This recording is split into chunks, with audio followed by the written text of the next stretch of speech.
We have news coming in from New York City. The counting is over and Zohran Mamdani, the 34-year-old Democratic leader, is set to be the new mayor of America's largest city.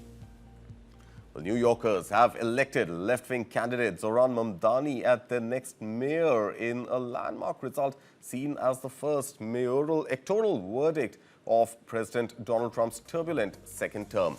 Mamdani, a 34-year-old state lawmaker from Queens, won despite intense attacks from President Trump, business groups and conservative media targeting both his progressive agenda and his Muslim identity. Now, running on a platform to ease New York's cost of living crisis, Mandani promised free bus travel, expanded childcare and city-run grocery stores. He first shocked the political establishment by defeating former Governor Andrew Cuomo in the Democratic primary and beat him again in the general election on November 4th, where Cuomo ran as an independent. Mandani, born in Uganda to an Indian family and a naturalized U.S. citizen since 2018, is now all set to become the first Muslim mayor of America's largest city. His victory marks a dramatic rise from local activist to the helm of one of the world's most influential cities and signals a generational and ideological shift with potential national repercussions for the Democratic Party. Let's listen in first to what Zohran Mamdani said before the vote count began.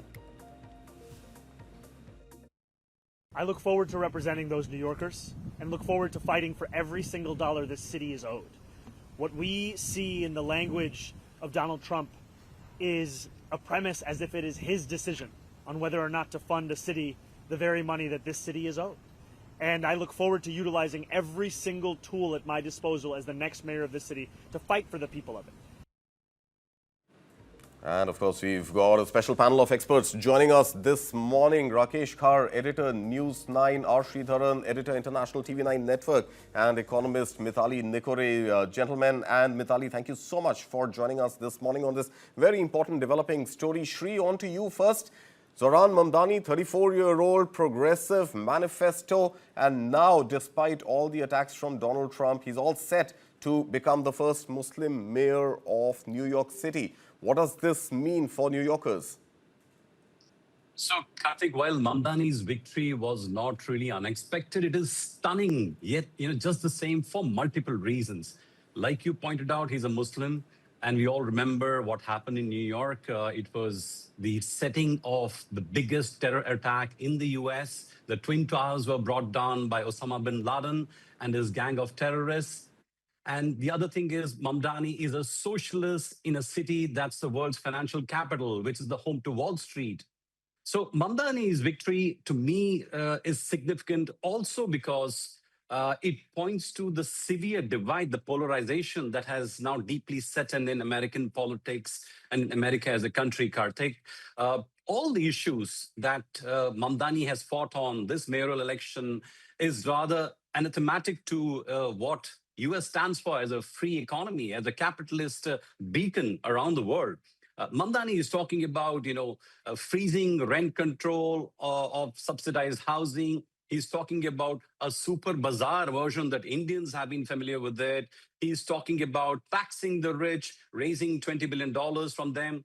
In fact, the billionaires of Wall Street have gone all out to pour money to back candidates against Mamdani, and yet they have failed. So what does it tell you about Mamdani's victory? That the average New Yorker is fed up of being edged out of the city that once belonged to them. They've been priced out of a city where prices have gone up, whether it is for food, for rents, for transportation, or even the safety of the city. So these are all the platforms on which Mamdani has fought.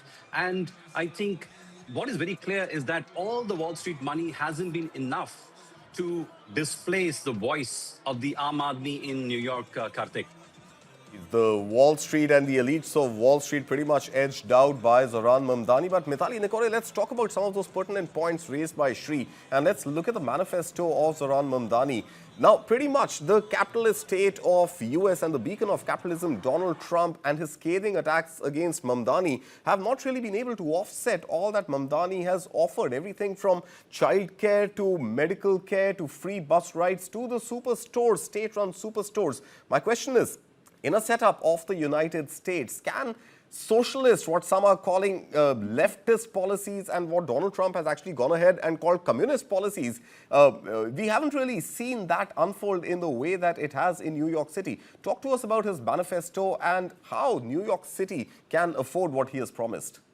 No, absolutely, Karthik. So when I was in New York in July, I was spending almost a month there working out of New York. What I realized is that America is a country which is very highly capitalist. I mean, for them, even as a value system, for us as Indians, we are a welfareist country.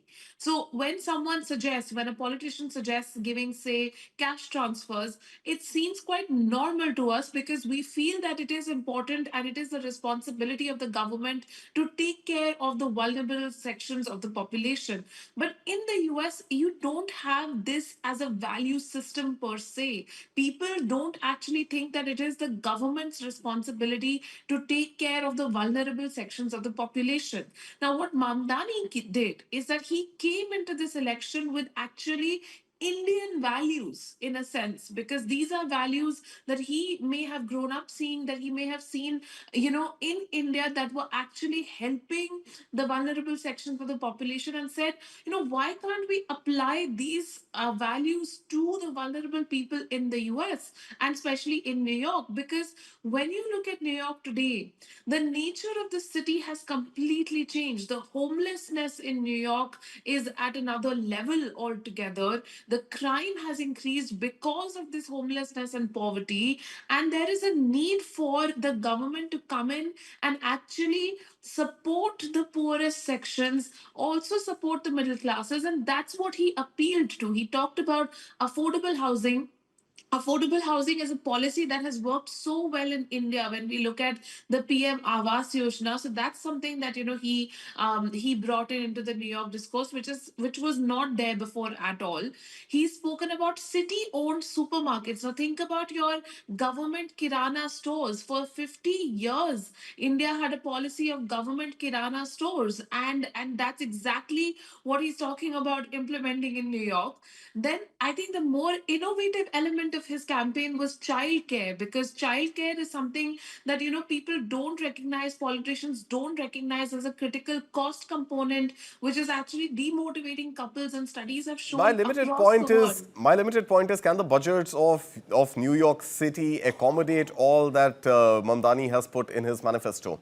So I feel like what he's going to have to do is going to have to bring a panel of experts, like myself, I hope, where literally we have to find funding from a number of sources. It cannot be just the government, but I think he will have to rely on public-private partnerships. He will have to rely on what we in India call corporate social responsibility. He will have to rely on philanthropic funding as well.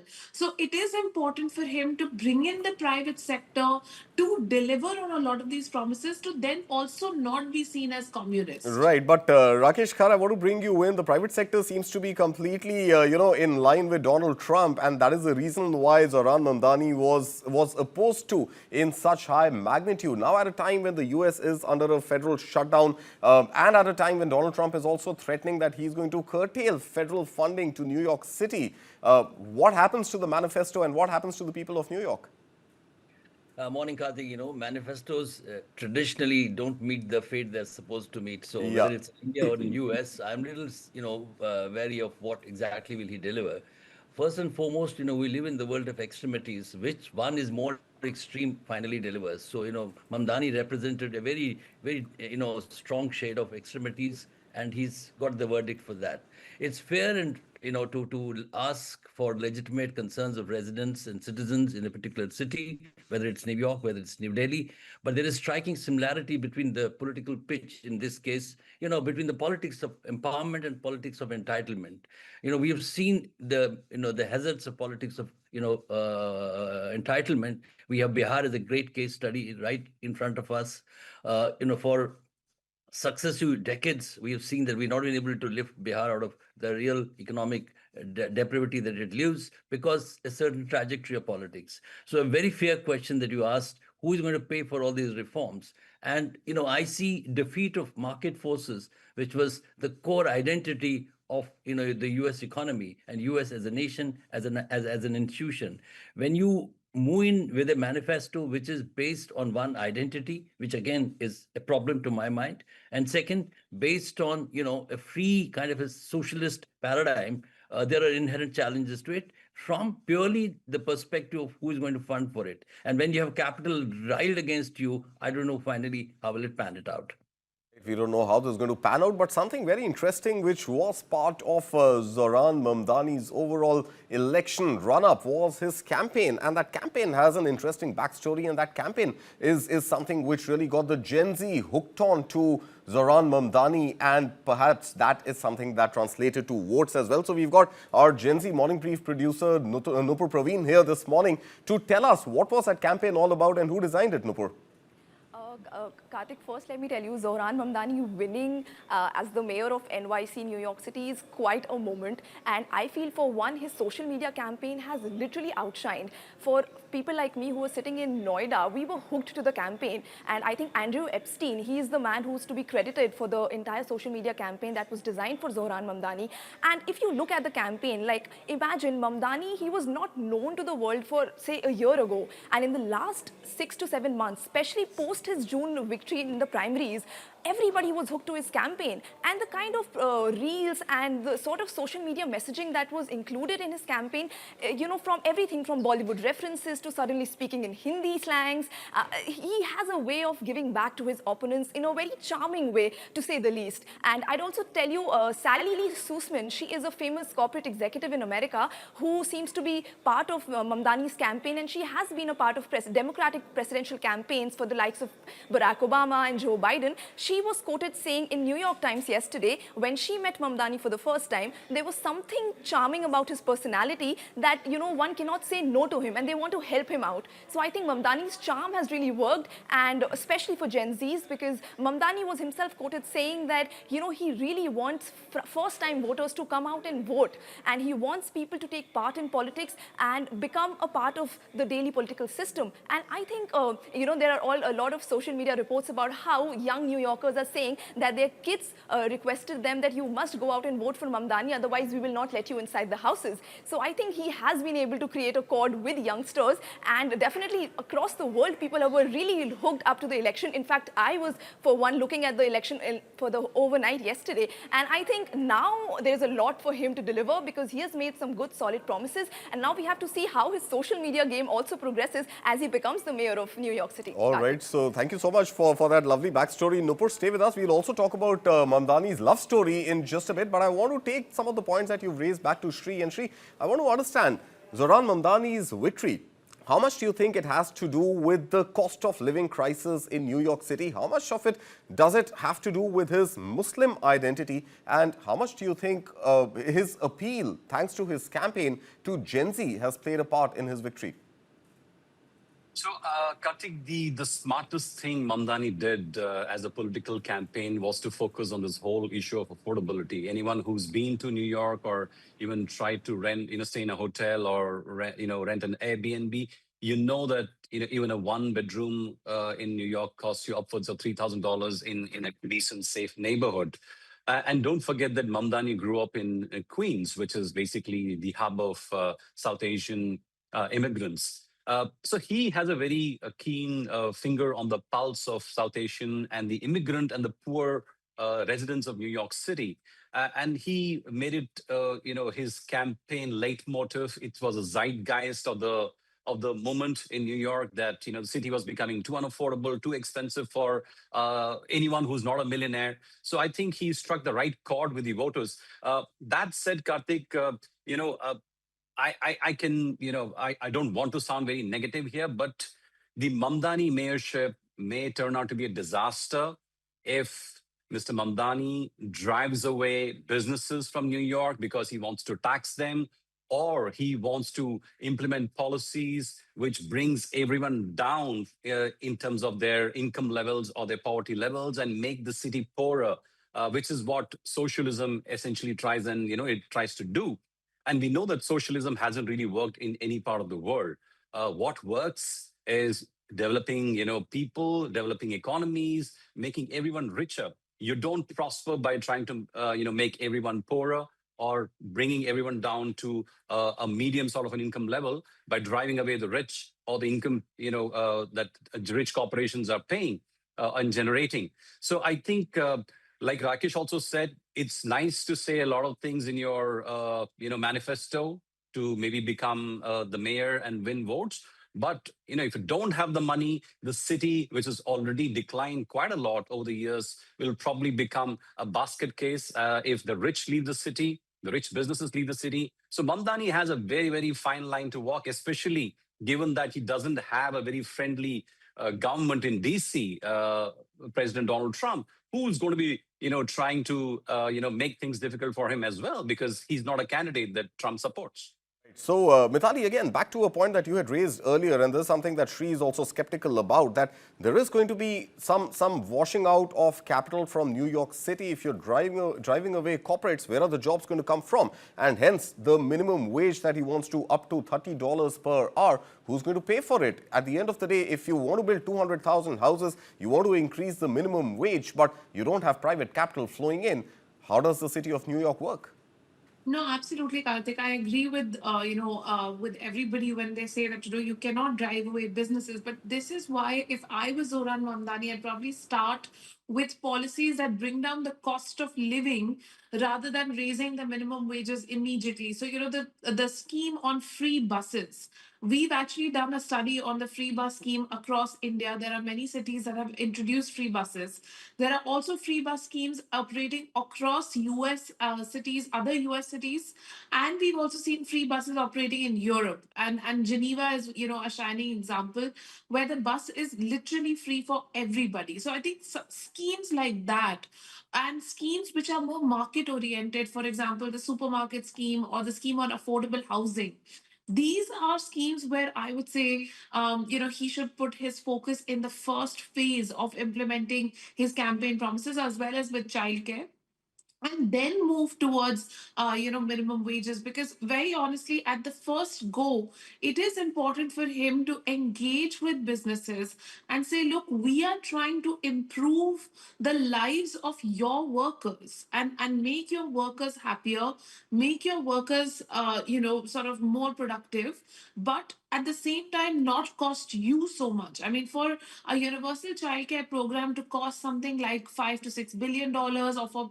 free buses to cost $1 billion, is really not that high when you look at the overall size of the New York budget, as well as for the overall size of the philanthropic commitments that come in from the US. I mean, Right. these are very affordable programs. Right. So at the end of the day, important to engage with business. All right, engage with business, and of course philanthropy alone may not be able to drive and shore up all these schemes that Mamdani has promised and in fact committed to New Yorkers. But Rakesh, I want to expand the scope of this discussion and bring your view on this, that let's say even if Mamdani is able to fulfill 50%, 60%, 70% of his promises in the manifesto, does this signal the rise of the left, and what could this potentially mean for Donald Trump and his politics?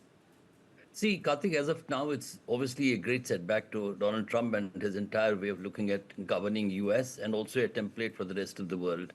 So it looks quite inviting and appetizing that there's a new format, a new template.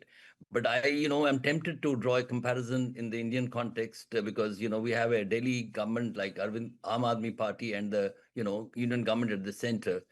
we have seen the power of era of collaboration, this double engine ki sarkar. These are not just election slogans or political statements. They really mean a lot, because unless and until you collaborate, you can't have competing schemes on health, childcare, and then run afoul with one another. So it's very important to collaborate both with the center, that's the Trump administration, where he's already, an antagonist, and they're not, they're not going to like each other from day one. So he has to navigate that as a big challenge. Second is bringing capital back on its side, because frankly, being pro-poor and pro-poverty, there's a very thin line, and there's a lot of learning from the Indian context again. Unless and until you have policies which have capability to stand on their own feet, they're bound to fail, Karthik. So my view is that he is obviously got a historic chance. There are, there are possibilities that he would also, if he is successful, expand his role in the national framework.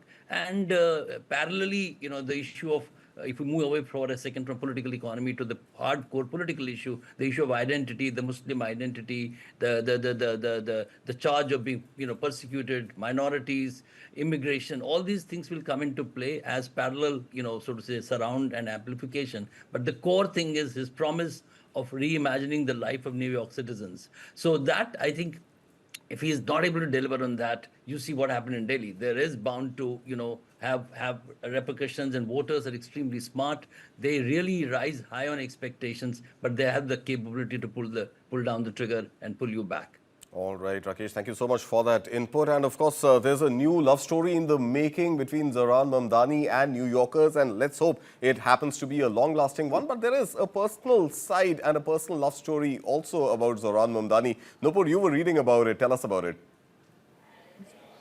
Of course, Zohran Mamdani and his wife, who's now his wife, Rama Duabji, they had a very interesting love story. And I think just after his June primaries, they got married. And then their love story actually unfolded on social media. And it's an interesting one because Mamdani met his wife, Rama, on Hinge, which is a dating website. And that was something that really created a chord with the youngsters because, a few years ago, dating websites were considered a taboo. Not everybody would speak about meeting somebody on a dating website, but Mamdani was quite open and very candid about the fact that he met his wife on a dating website.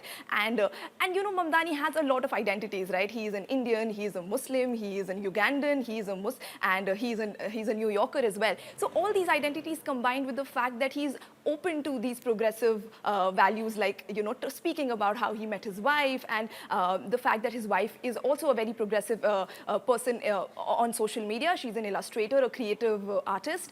And so these things combined, they really struck a chord with people, not just in New York, but across the world. So I wonder if people from India and from other parts of the world, if they can connect to Mamdani on a personal level. I'm sure New Yorkers definitely felt it because they get to see him in person. And I think that is what adds to his charm and probably his success as he has become the New York mayor. Karthik. All right, the chord has been struck. Is the symphony going to last, and is the crescendo going to be eventually attained at the end of Mamdani's term? Well, those are some questions which remain unanswered right now. But for now, obviously a big moment for New York City, for New Yorkers, for Zohran Mamdani, as well as people who relate to his politics and his policies. Let's leave it at that. Thank you so much, R. Sridharan, Rakesh Khar, Mithali Nekore, Nupur Praveen.